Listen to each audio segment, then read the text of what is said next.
सभी को जय मसीह। यीशु मसीह के नाम से आप सबका स्वागत करते हैं आज के हमारे इस नए वीडियो में और हमारे चैनल अबंडेंट लाइफ हिंदी में, जहां आप परमेश्वर के वचन के द्वारा अबंडेंट आशीष को पा सकते हैं। और अगर अब तक आपने हमारे चैनल को सब्सक्राइब नहीं किया है तो अभी हमारे चैनल को सब्सक्राइब कर ले, बेल आइकन को प्रेस करें ताकि आने वाले नोटिफिकेशन आपको मिलती रहे। वीडियो को लाइक करें और कमेंट बॉक्स में कमेंट ज़रूर करें। वचन में जाने से पहले आइए समय हम लोग प्रार्थना करेंगे। प्रेमी दयालु स्वर्गीय पिता परमेश्वर प्रभु यीशु के नाम से हम तेरे चरणों में आते हैं। धन्यवाद करते हैं कि प्रभु तूने हमें ये मौका दिया है कि प्रभु कि मैं तेरे वचन से इस समय बोल पा रहा हूँ। परमेश्वर प्रभु मैं इस समय प्रार्थना करता हूँ कि जितने भी दर्शक इस समय तेरे इस वचन को सुने जा रहे हैं, प्रभु तू उनके हृदय में बात कर। हाँ परमेश्वर पिता, जब मैं तेरे वचन को बोलूँगा परमेश्वर तू मेरे द्वारा बोल। तेरा पवित्र आत्मा तेरे वचन के द्वारा सुनने वाले के हृदय में कार्य करे, एक नया काम हो परमेश्वर। तेरे नाम से यीशु मैं प्रार्थना करता हूँ। हालेलुया। खुदाबन परमेश्वर ये सुंदर समय को तेरे हाथों में रखता हूँ प्रभु। जितने भी दर्शक सुन रहे हैं प्रभु उन सबको तू आशीष कर, उनके विश्वास में तू बढ़ोतरी दे परमेश्वर पिता, और तेरे राहों में चलने के लिए एक नई इनकरेजमेंट को दे परमेश्वर। धन्यवाद करते हैं। सारी आदर महिमा गौरव प्रशंसा केवल तुझे देते हैं। प्रार्थना हमारे उद्धारकर्ता यीशु के नाम से मांगते हैं, आमीन। खुश रहना किसे नहीं पसंद। हम सभी चाहते हैं कि हम अपने जीवन में खुश रहें, आनंदित रहें और शांति में रहें। रोज के भाग दौड़ के जीवन में जहां हम बहुत सारे टेंशन को, सोच को और बोझों को लेके चलते हैं, और रोज की ये सारी टेंशन हमारे जीवन को स्ट्रेस करता है, डिप्रेस करता है और हमारे जीवन की शांति को छीन लेता है, हमारे जीवन के खुशी और आनंद को भी छीन लेता है। और लोग अपने जीवन में शांति आनंद को तलाशने के लिए कई चीज़ों का सहारा लेते हैं, कई तरीके अपनाते हैं, पर वो सारी चीज़ें और तरीके हमारे जीवन में क्षण भर की खुशी और शांति को ले आती है। इसके बाद फिर से हम उसी टेंशन में और दबाव में पड़ जाते हैं, फिर से हम उसी टेंशन में दब जाते हैं। पर अगर हम परमेश्वर के वचन बाइबल से देखें, जहां टेंशन और अपने तनाव से उभर आने का उपाय को हम पाते हैं। अगर आप फिलिपियों की पत्री 4 अध्याय पढ़ें, जहां प्रेरित पौलुस अपने फिलिपियों की मंडली के लोगों को यह प्रोत्साहित कर रहा है कि जब हम कोई कठिन परिस्थितियों से या कोई तनाव भरे जीवन से गुजरते हैं तो कैसे उन परिस्थितियों में हम खुद को संभालें। और फिलिपियों की पत्री 4 अध्याय का 4 से 7 पदों में उन सारे उपाय को आज हम देखेंगे। आइए मेरे साथ आप निकाले फिलिपियों की पत्री 4 अध्याय का 4 से 7 पद में, जहां लिखा है, प्रभु में सदा आनंदित रहो। मैं फिर कहता हूं आनंदित रहो। तुम्हारी कोमलता सब मनुष्य पर प्रकट हो। प्रभु निकट है। किसी भी बात की चिंता मत करो, परंतु हर एक बात में तुम्हारे निवेदन प्रार्थना और विनती के द्वारा धन्यवाद के साथ परमेश्वर के सम्मुख उपस्थित किए जाएं। तब परमेश्वर की शांति जो समझ से बिल्कुल परे है तुम्हारे हृदय और तुम्हारे विचारों को मसीह यीशु में सुरक्षित रखेगी। हालेलुया। परमेश्वर के इस वचन से आज हम 3 उपायों को देखेंगे, जहां हम अपने रोजमर्रा के जीवन से टेंशन, तनाव, इन सब से उभर आ पाएंगे। पहला उपाय जो हम वचन 4 में पाते हैं, जो वचन कहता है, प्रभु में सदा आनंदित रहो। हालेलुया। गौर करने वाली बात यह है कि प्रेरित पौल कहता है कि प्रभु में सदा आनंदित रहो, यानी ऑलवेज। हमें प्रभु में सदा आनंदित रहना है। ये नहीं कि एक दिन या 2 दिन या किसी खास विषय में हमारे आनंद निर्भर करता है, परंतु परमेश्वर का वचन कहता है सदा यानी ऑलवेज यानी हमेशा हमें आनंद में रहना है। पर हमें जीवन के हर एक मोड़ पर, हर एक घड़ी, हर एक परिस्थिति में प्रभु में आनंदित होना है। That means we can have joy even though we are in difficulties. It is very difficult to be joyful in the difficult times. It's very difficult to smile and be in peace when things are not right around you. But Bible says, rejoice in the Lord always. How? कैसे हम rejoice करें? कैसे जानने से पहले हमें यह जाननी चाहिए कि आनंद क्या होती है। क्या आनंद का मतलब होता है खुश रहना, हंसना? क्या आनंद का मतलब दुनिया की तमाम जरूरत और सुविधाओं के चीजों को पाना होता है, वर्ल्डली प्लेजर को पाना होता है? हम जानते हैं कि ये ऐसा नहीं है, क्योंकि हम खुशी, आनंद को अस्थायी चीजों में ढूंढते हैं और अस्थायी चीजों में हमें सच्ची आनंद नहीं दे सकती। सच्ची आनंद सिर्फ प्रभु यीशु मसीह हमें देता है, क्योंकि वो आनंद और शांति का श्रोता है। Hallelujah. He is the author of joy and peace. जब हम प्रभु यीशु मसीह में विश्वास करते हैं और उस विश्वास के द्वारा जो उद्धार प्राप्त करते हैं, आनंद उसका एक संपूर्ण और अनिवार्य भाग है। It is an essential part of our salvation. हम विश्वासियों के दिल में जो शांति होती है वो पिता, पुत्र और पवित्र आत्मा का फल होता है। तब हम जान जाते हैं कि ये आनंद कोई अस्थायी नहीं है जो संसार से प्राप्त होती है। पवित्र आत्मा का दान के तौर पर यह आनंद हमें परमेश्वर की ओर से मिलती है। हालेलुया। अगर आप मेरे साथ रोमियो के पत्री उसका 15 अध्याय के 13 पद में देखें, जहां लिखा है, परमेश्वर जो आशा का दाता है तुम्हें विश्वास करने में सब प्रकार की आनंद और शांति से परिपूर्ण करे, कि पवित्र आत्मा की सामर्थ्य से तुम्हारी आशा बढ़ती जाए। हालेलुया। और ये आनंद तभी हमारे दिल में बनी रहती है जब तक हम प्रभु यीशु मसीह के साथ सही संबंध में बने रहते हैं।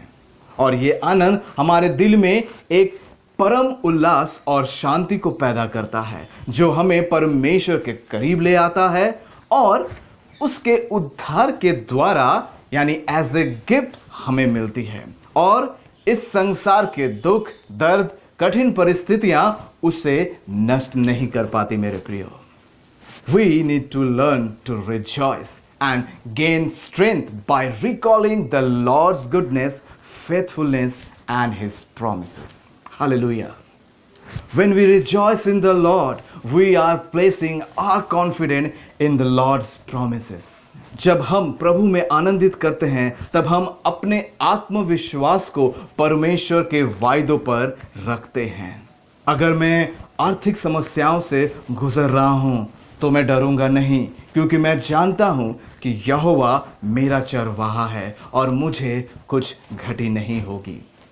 अगर मैं शारीरिक विपत्तियों से गुजर रहा हूं, रोग और बीमारियों से जूझ रहा हूं, तो मैं घबराऊंगा नहीं, क्योंकि मैं जानता हूं कि प्रभु यीशु मसीह के कोड़े खाने से मैं चंगा हो गया। हालेलुया।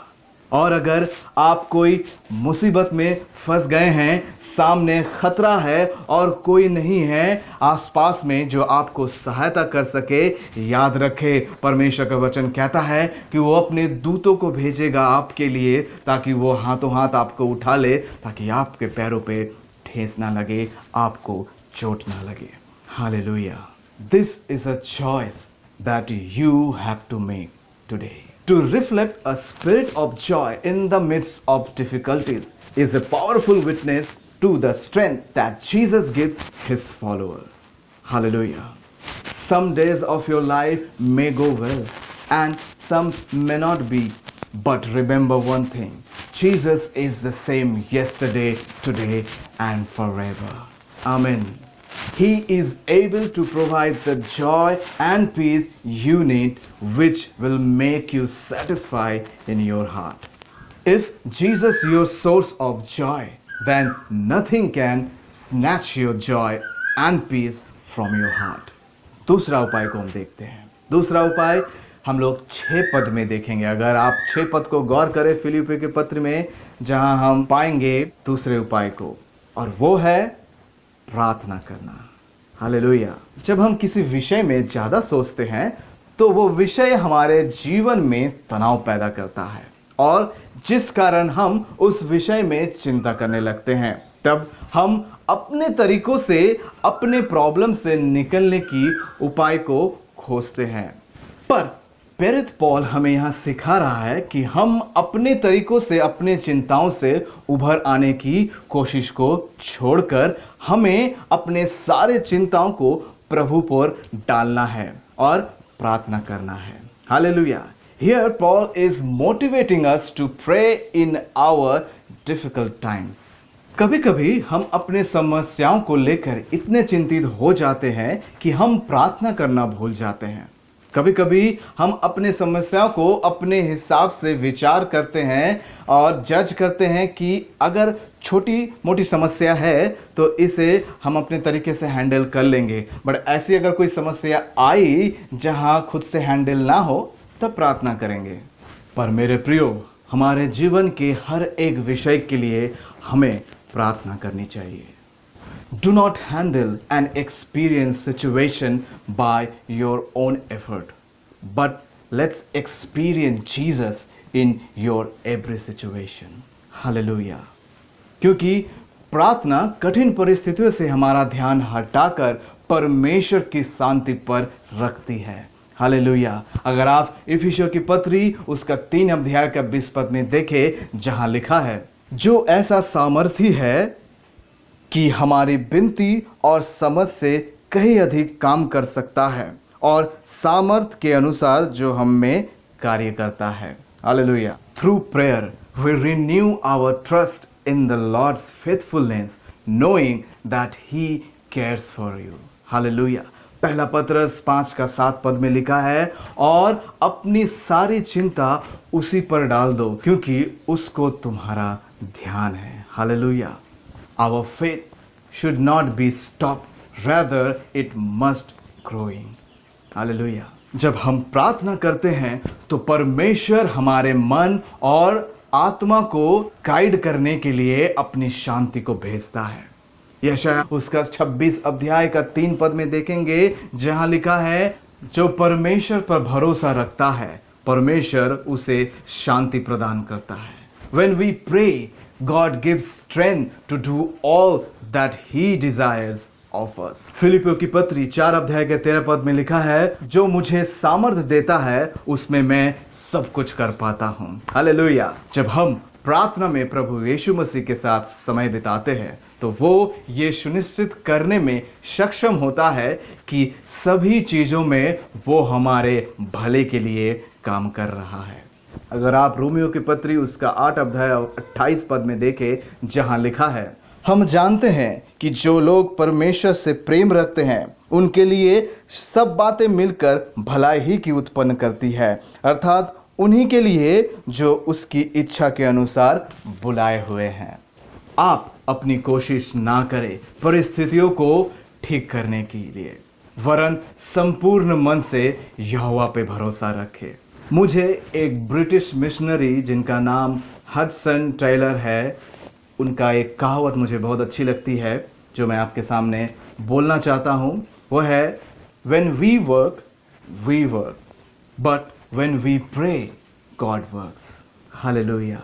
जो ज्यादा चिंता करता है वो प्रार्थना करना भूल जाता है, पर जो प्रार्थना करता है वो चिंताओं पर ध्यान नहीं लगाता। Hallelujah. Take your burdens to the throne of grace and ask for help. God cares about every details of your life and He is waiting for you to pray. तीसरा उपाय है अपनी सोच यानी थिंकिंग। हमें अपनी सोच को कंट्रोल करनी है, क्योंकि हमारी नकारात्मक सोच हमारे परिस्थितियों को और गंभीर बना देता है। हमारे नकारात्मक सोच हमारे ऊपर इस तरीके से हावी होता है कि हम किसी भी चीज के बारे में सोचते हैं तो पहले हम उसकी नेगेटिव पार्ट को देखते हैं।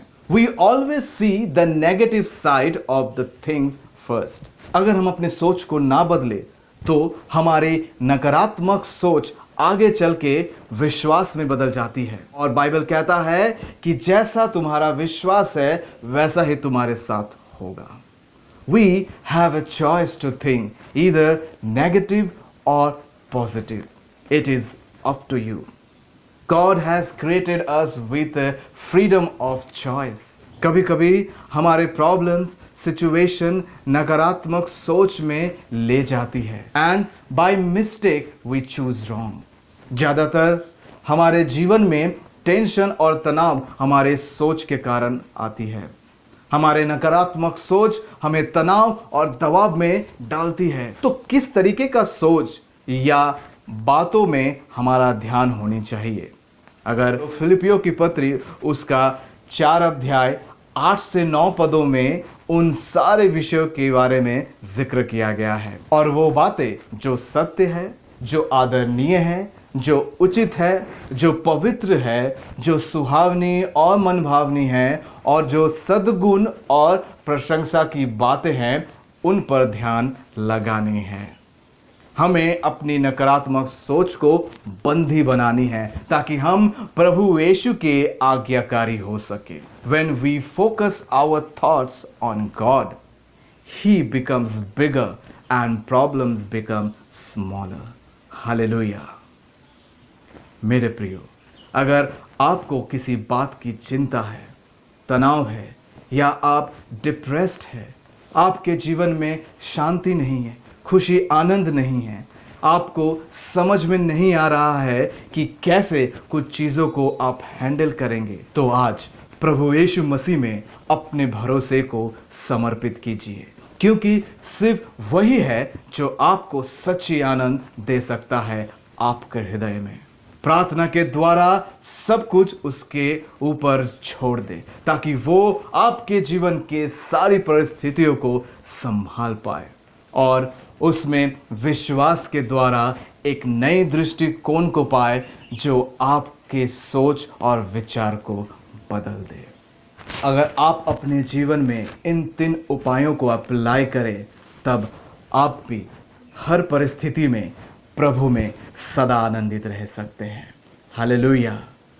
मैं विश्वास करता हूँ आज के इस वचन के द्वारा आप सभी ने आशीष को पाया है। शालोम।